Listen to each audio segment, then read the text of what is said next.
A warm greeting to all. For the International Conference on Trends in Technology, Business, Education and Social Research 2020, we will be presenting our paper on Hearts for Horses, a fun rehabilitation for dyslexia. The researchers are Kavenia and Vijayaletchumy Subramaniam of UPM. As an introduction, equine therapy is a combination of two words, which means hippo for horse and therapy for treatment.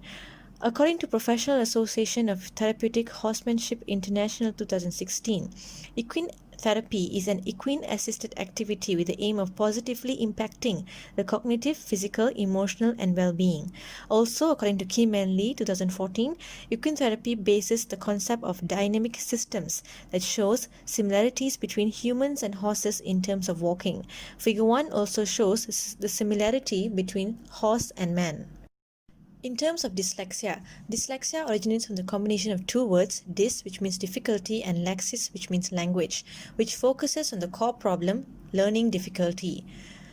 Apart from the visual and auditory problems faced by dyslexics also show difficulties in motor skills, social aspects, psychological aspects, behavior, and speech.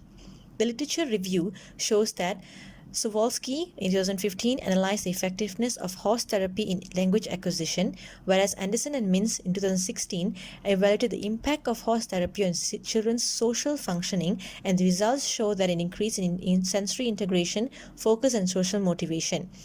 Also, Estes and Stokes 2008 have shown that equine therapy offers psychological, emotional, and various other support for children. The research gap shows that not all researchers focus on dyslexics, and the researchers focus more on implementations. The research objective of this research is to explore parents' perceptions and experiences of equine therapy on their dyslexic children, whereas the research question posed is what are parents' perceptions and experiences of equine therapy for the dyslexic children.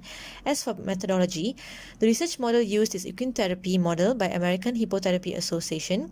The research design adapted exploratory qualitative design. The participants consisted of 12 parents of dyslexic children.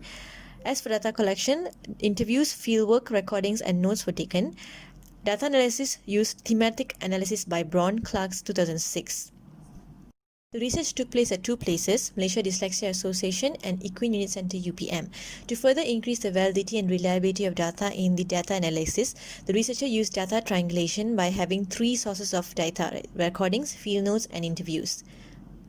The findings of the research shows that the four themes emerged from the data. Number 1, physical and motor skills. Number 2, cognitive effects. Number 3, social skills. Number 4, psychological effects.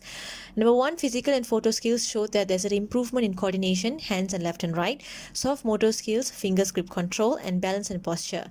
Whereas cognitive effects showed improvement in focus span, skill building, and academic improvement. Number 3, social skills focused on initiating interactions, articulation and speech delays, and responding to interactions. Also, psychological effects shows improvement in the sense of confidence and self-esteem, positive attitude, and motivation. Moving on, Table 1 shows the improvement in identified themes, Team 1 to Team 4, by all 12 parents recorded, with different types of dyslexia and the duration of participation in equine therapy. The importance and acknowledgements of this research. Number 1, the importance shows that 100% shows equine therapy is an effective alternative therapy for dyslexia. It is able to instill awareness in parents of importance of intervention, and also it proves that equine therapy is able to improve various aspects of dyslexic children to curb learning problems. Acknowledgements of this research goes to Malaysia Dyslexia Association, Healing Horses Singapore, and Equine Unit Centre of UPM. Below are the listed references used in this paper. That's all for our paper presentation today. Thank you.